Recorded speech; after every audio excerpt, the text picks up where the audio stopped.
श्री कृष्ण गोविंद हरे मुरारी, हे नाथ नारायण वासुदेवा। श्री कृष्ण गोविंद हरे मुरारी, हे नाथ नारायण वासुदेवा। हे नाथ नारायण वासुदेवा, हे नाथ नारायण वासुदेवा। श्रीमद्भागवत पुराण एकादश स्कंध अथ त्रयोदशोध्याय। हंस रूप से सनकादि को दिए हुए उपदेश का वर्णन। श्री भगवान उवाच। सत्वं रजस्तमैति गुणा बुद्धेर्न चात्मनः, सत्वे नान्यतमो हन्यात् सत्वं सत्वेन चैव हि। सत्वाद् धर्मो भवेद् वृद्धात् पुंसो मद्भक्तिलक्षणः, सात्विकोपासया सत्वं ततो धर्मः प्रवर्तते। धर्मो रजस्तमो हन्यात् सत्ववृद्धिरनुत्तमः, आशु नश्यति तन्मूलो ह्य धर्म उभये हते।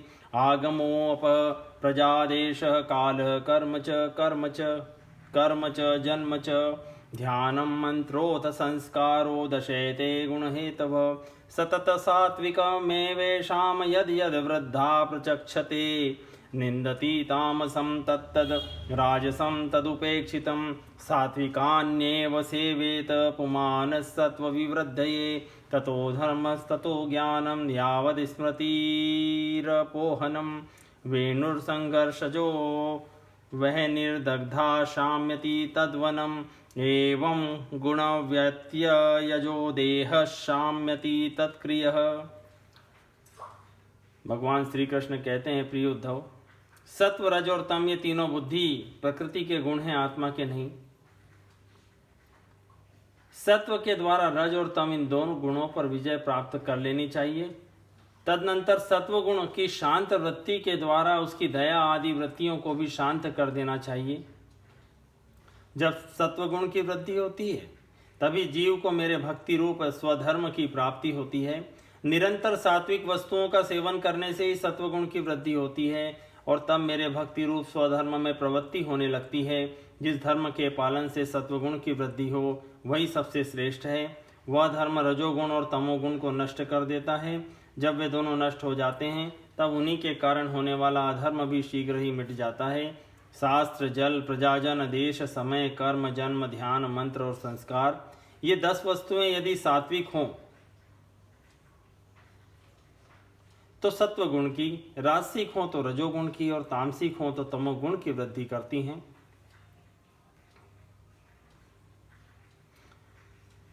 इनमें से शास्त्रज्ञ महात्मा जिनकी प्रशंसा करते हैं वे सात्विक हैं, जिनकी निंदा करते हैं वे तामसिक हैं और जिनकी उपेक्षा करते हैं वे वस्तुएं राजसिक हैं। जब तक अपने आत्मा का साक्षात्कार तथा स्थूल सूक्ष्म शरीर और उनके कारण तीनों गुणों की निवृत्ति न हो तब तक मनुष्य को चाहिए कि सत्वगुण की वृद्धि के लिए सात्विक शास्त्र आदि का ही सेवन करें, क्योंकि उससे धर्म की वृद्धि होती है और धर्म की वृद्धि से अंतःकरण शुद्ध होकर आत्म तत्व का ज्ञान होता है।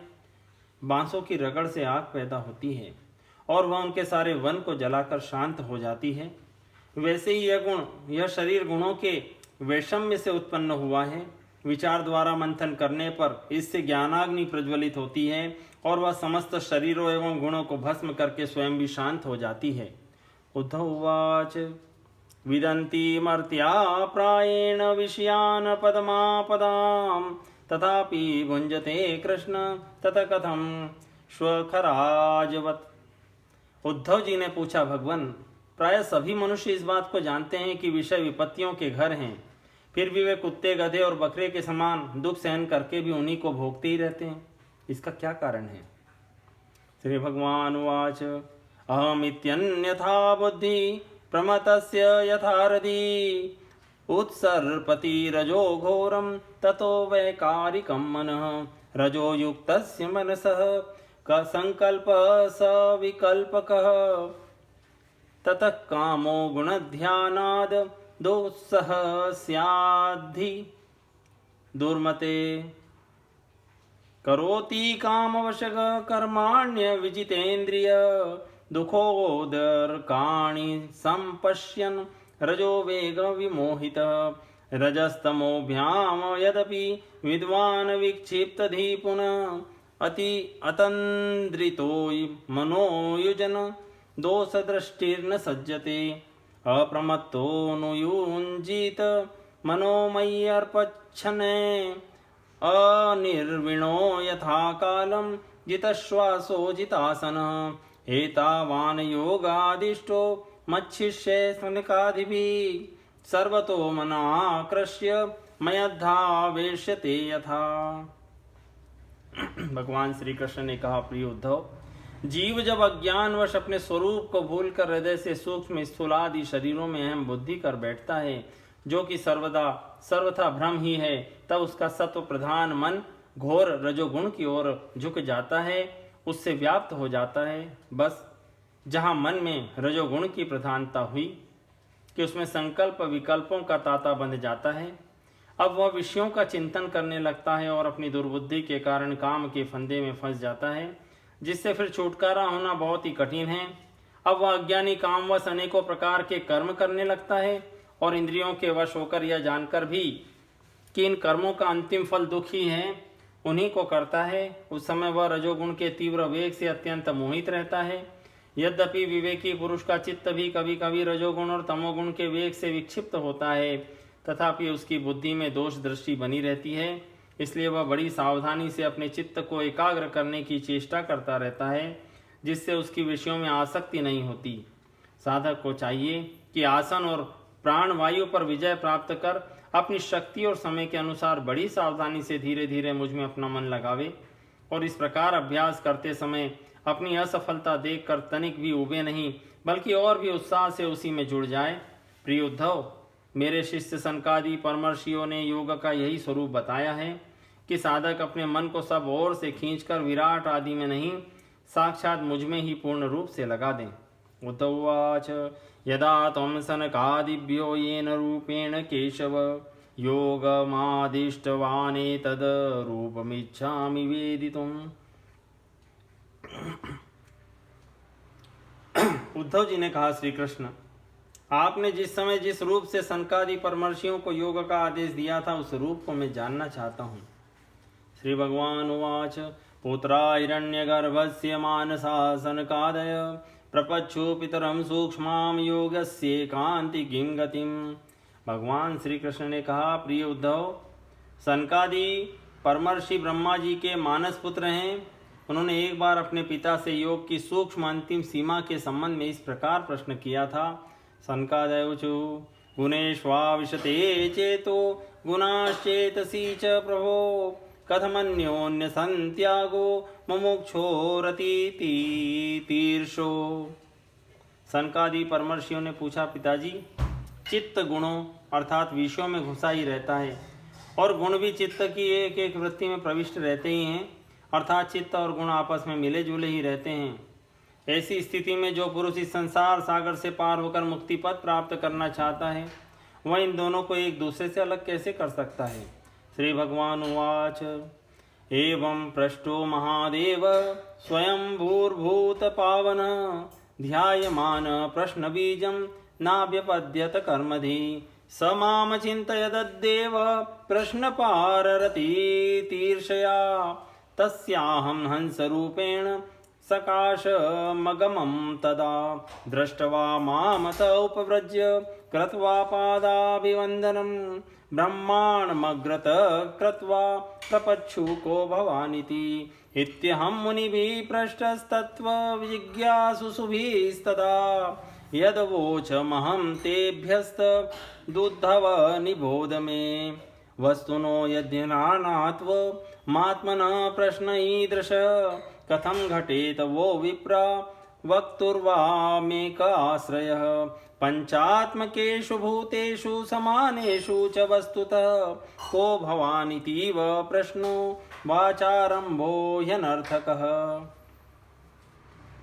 भगवान श्री कृष्ण कहते हैं, प्रिय उद्धव, यद्यपि ब्रह्मा जी सब देवताओं के शिरोमणि स्वयंभू और प्राणियों के जन्मदाता हैं, फिर भी सनकादि परमर्षियों के इस प्रकार पूछने पर ध्यान करके भी वे इस प्रकार प्रश्न का मूल कारण न समझ सके, क्योंकि उनकी बुद्धि कर्म प्रवण थी। उद्धव, उस समय ब्रह्मा जी ने इस प्रश्न का उत्तर देने के लिए भक्ति भाव से मेरा चिंतन किया। तब मैं हंस का रूप धारण करके उनके सामने प्रकट हुआ।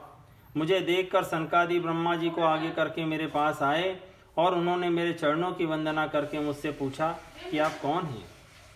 प्रिय उद्धव, सनकादि परमार्थ तत्व के जिज्ञासु थे, इसलिए उनके पूछने पर उस समय मैंने जो कुछ कहा वह तुम मुझसे सुनो। ब्राह्मणों, यदि परमार्थ रूप वस्तु नानात्व से सर्वथा रहित है, तब आत्मा के संबंध में आप लोगों का ऐसा प्रश्न कैसे युक्ति संगत हो सकता है? अथवा मैं यदि उत्तर देने के लिए बोलूं तो किस जाति, गुण, क्रिया और संबंध आदि का आश्रय लेकर उत्तर दूं? देवता, मनुष्य, पशु, पक्षी आदि सभी शरीर पंचभूतात्मक होने के कारण अभिन्न ही हैं और परमार्थ रूप से भी अभिन्न हैं। ऐसी स्थिति में आप कौन हैं? आप लोगों का यह प्रश्न ही केवल वाणी का व्यवहार है, विचार पूर्वक नहीं है, अतः निरर्थक है। मनसा वचसा दृष्टया गुह्यते नैरपीडिन्द्रे अहमेव न मतोऽन्यदिति बुद्ध्यध्वमञ्जसा गुणोश्वाविशते चेतो गुणाश्चेतसी च प्रजा जीवस्य देहो वयं गुणाश्चेतो मदात्मनः गुणेषु चाविश्चित्तमं भीक्ष्णं गुणसेवया गुणाश्च चित्तप्रभवा मद्रूप उभयं त्यजेत् जाग्रत स्वप्नं सुषुप्तं च गुणयो बुद्धिवृत्तय तासां विलक्षणो जीव साक्षित्वेन विनिश्चितः यर्हि संसृति बन्धोय मात्मनो गुणवृत्तिद मयि तुर्ये स्थितो जह्यात् त्यागस्तद्गुणचेतसाम् अहङ्कारकृतं बन्धमात्मनोऽर्थविपर्ययं विद्वान् निर्विद्य संसारचिन्तां तुर्ये त्यजेत यावन्नार्थधि पुंसो न निवर्तेत युक्तिभिः जागर्त्यपि स्वपन्नज्ञः स्वप्ने जागरणं यथा। मन से, वाणी से, दृष्टि से तथा अन्य इंद्रियों से भी जो कुछ ग्रहण किया जाता है वह सब मैं ही हूँ, मुझसे भिन्न और कुछ नहीं है। यह सिद्धांत आप लोग तत्व विचार के द्वारा समझ लीजिए। पुत्रों, यह चित्त चिंतन करते करते विषयाकार हो जाता है और विषय चित्त में प्रविष्ट हो जाते हैं, यह बात सत्य है। तथापि विषय और चित्त ये दोनों ही मेरे स्वरूपभूत जीव के देह हैं, उपाधि है, अर्थात आत्मा का चित्त और विषय के साथ कोई संबंध ही नहीं है। इसलिए बार बार विषयों का सेवन करते रहने से जो चित्त विषयों में आसक्त हो गया है और विषय भी चित्त में प्रविष्ट हो गए हैं, इन दोनों को अपने वास्तविक से अभिन्न मुझ परमात्मा का साक्षात्कार करके त्याग देना चाहिए। जागृत, स्वप्न और सुसुप्ति ये तीनों अवस्थाएं सत्वादि गुणों के अनुसार होती हैं और बुद्धि की वृत्तियां हैं, सच्चिदानंद का स्वभाव नहीं। इन वृत्तियों का साक्षी होने के कारण जीव उनसे विलक्षण है। यह सिद्धांत श्रुति, युक्ति और अनुभूति से युक्त है, क्योंकि बुद्धि वृत्तियों के द्वारा होने वाला यह बंधन ही आत्मा में त्रिगुणमयी वृत्तियों का दान करता है। इसलिए तीनों अवस्थाओं से विलक्षण और उनमें अनुगत मुझ तुरीय तत्व में स्थित होकर इस बुद्धि के बंधन का परित्याग कर दे, तब विषय और चित्त दोनों का युगपत त्याग हो जाता है। यह बंधन अहंकार की ही रचना है और यह आत्मा के परिपूर्णतम सत्य, अखंड ज्ञान और परमानंद स्वरूप को छिपा देता है। इस बात को जानकर विरक्त हो जाएं और अपने तीन अवस्थाओं में अनुगत तुरीय स्वरूप में होकर संसार की चिंता को छोड़ दें। जब तक पुरुष की भिन्न भिन्न पदार्थों में सत्यत्व बुद्धि, अहम बुद्धि और मम बुद्धि युक्तियों के द्वारा निवृत्त नहीं हो जाती, तब तक वह अज्ञानी यद्यपि जागता है तथापि सोता हुआ सा रहता है, जैसे स्वप्न अवस्था में जान पड़ता है। असत्वादात्मनोन्येषां भावानां तत्कृताभिधा गतयो हेतवश्चास्य मृषा स्वप्नदशो यथा यो जागरे बहिरनुक्षण धर्मिणोऽर्थान् भुङ्क्ते समस्तकर्णे हृदि तत्सदृक्षान् स्वप्ने सुषुप्त उपसंहरते स एकः स्मृत्यन्वयान्त्रिगुणवृत्तिदृगीन्द्रियेषः एवं विमृश्य गुणतो मनस्त्रवस्था मन्मायया मयि कृता इति निश्चितार्थः संचिद्य हार्दमनुमान सदोक्ति तीक्ष्ण ज्ञानासिना भजत मखिल संशयादिम इच्छेत विभ्रममिदं मनसो विलासं दृष्टं विनष्टमति लोलमलात चक्रं विज्ञानमेकमुरुदेव विभाति माया स्वप्नाश्रिधा गुण विसर्ग कृतो विकल्पः। कि मैं जाग रहा हूँ, आत्मा से अन्य देह आदि प्रतीयमान नाम रूपात्मक प्रपंच का कुछ भी अस्तित्व नहीं है, इसलिए उनके कारण होने वाले वर्णाश्रमादि भेद, स्वर्ग आदि फल और उनके कारणभूत कर्म, ये सब के सब इस आत्मा के लिए वैसे ही मिथ्या हैं जैसे स्वप्नदर्शी पुरुष के द्वारा देखे हुए सब के सब पदार्थ। जो जागृत अवस्था में समस्त इंद्रियों के द्वारा बाहर दिखने वाले संपूर्ण क्षण भंगुर पदार्थों को अनुभव करता है और स्वप्न अवस्था में हृदय में ही जागृत में देखे हुए पदार्थों के समान ही वासना में विषयों का अनुभव करता है और सुसुप्ति अवस्था में उन सब विषयों को समेटकर उनके लय को भी अनुभव करता है, वह एक ही है। जागृत अवस्था के इंद्रिय, स्वप्न अवस्था के मन और सुसुप्ति की संस्कारवती बुद्धि का भी वही स्वामी है, क्योंकि वह त्रिगुणमयी तीनों अवस्थाओं का साक्षी है। मैंने स्वप्न देखा, जो मैं सोया वही मैं जाग रहा हूँ, इस स्मृति के बल पर एक ही आत्मा का समस्त अवस्थाओं में होना सिद्ध हो जाता है। ऐसा विचार कर मन की ये तीनों अवस्थाएं गुणों के द्वारा मेरी माया मेरे अंश स्वरूप जीव में कल्पित की गई है और आत्मा में ये नितांत सत्य है। ऐसा निश्चय करके तुम लोग अनुमान, सत्पुरुषों द्वारा किए गए उपनिषदों के श्रवण और तीक्ष्ण ज्ञान खड़ग के द्वारा सकल संशयों के आधार अहंकार का छेदन करके हृदय में स्थित मुझ परमात्मा का भजन करो। यह जगत मन का विलास है, दिखने पर भी नष्ट प्राय है, अलात चक्र लुकारियों की बनेठी के समान अत्यंत चंचल है और भ्रम मात्र है, ऐसा समझें। ज्ञाता और ज्ञेय के भेद से रहित एक ज्ञान स्वरूप आत्मा ही अनेक सा प्रतीत हो रहा है। यह स्थूल शरीर, इंद्रिय और अंतःकरण रूप तीन प्रकार का विकल्प गुणों के परिणाम की रचना है और स्वप्न के समान माया का खेल है, अज्ञान से कल्पित है।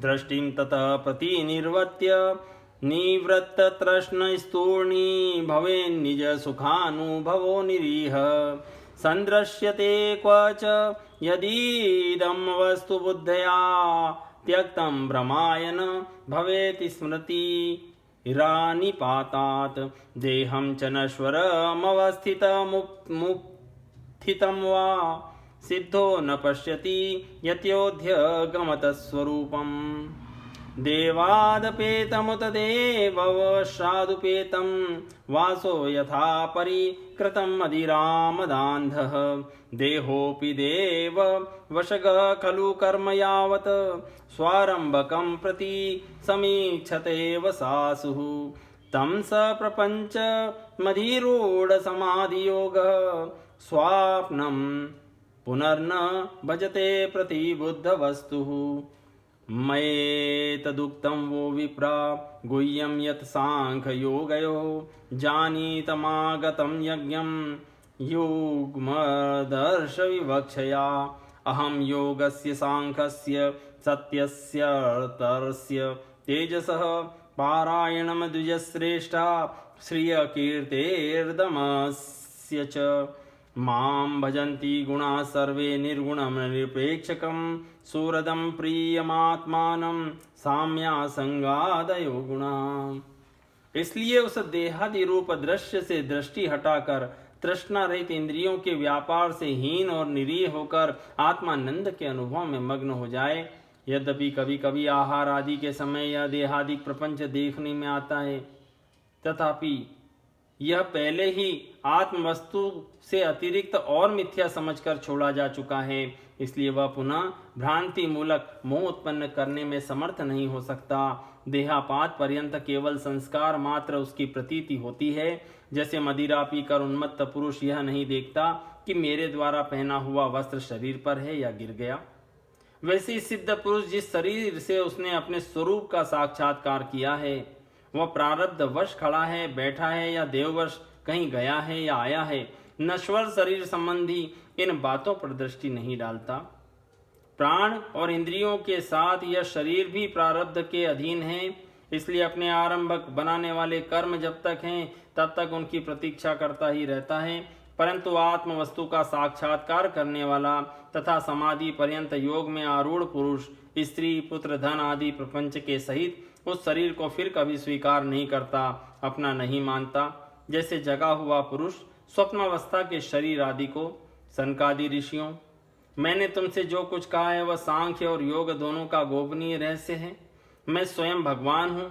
तुम लोगों को तत्व ज्ञान का उपदेश करने के लिए ही यहाँ आया हूँ, ऐसा समझो।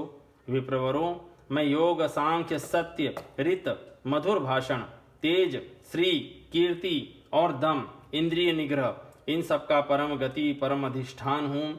मैं समस्त गुणों से रहित हूँ और किसी की अपेक्षा नहीं रखता। फिर भी साम्य असंगता आदि सभी गुण मेरा ही सेवन करते हैं, मुझ में ही प्रतिष्ठित है, क्योंकि मैं सबका हितैषी सुहृद प्रियतम और आत्मा हूँ। सच पूछो तो उन्हें गुण कहना भी ठीक नहीं है, क्योंकि वे सत्वादि गुणों के परिणाम नहीं हैं और नित्य हैं।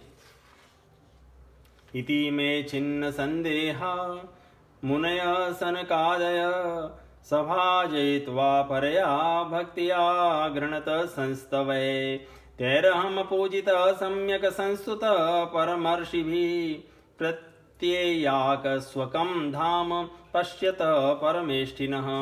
प्रिय उद्धव, इस प्रकार मैंने सनकादि मुनियों के संशय मिटा दिए। उन्होंने परम भक्ति से मेरी पूजा की और स्तुतियों द्वारा मेरी महिमा का गान किया। जब उन परमर्षियों ने भली भांति मेरी पूजा और स्तुति कर ली, तब मैं ब्रह्मा जी के सामने ही अदृश्य होकर अपने धाम में लौट आया। इति श्रीमद्भागवते महापुराणे पारमहंस्यां संहितायां एकादश स्कंदे त्रयोदशोऽध्यायः सम्पूर्णम्।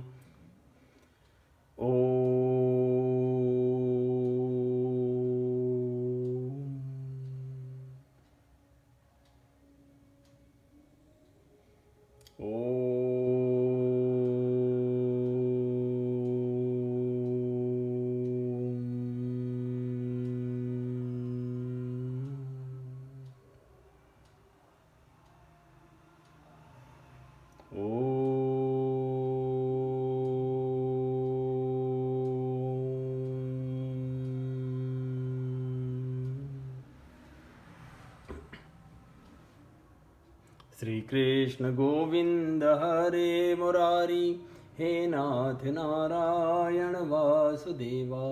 श्री कृष्ण गोविंद हरे मुरारी, हे नाथ नारायण वासुदेवा।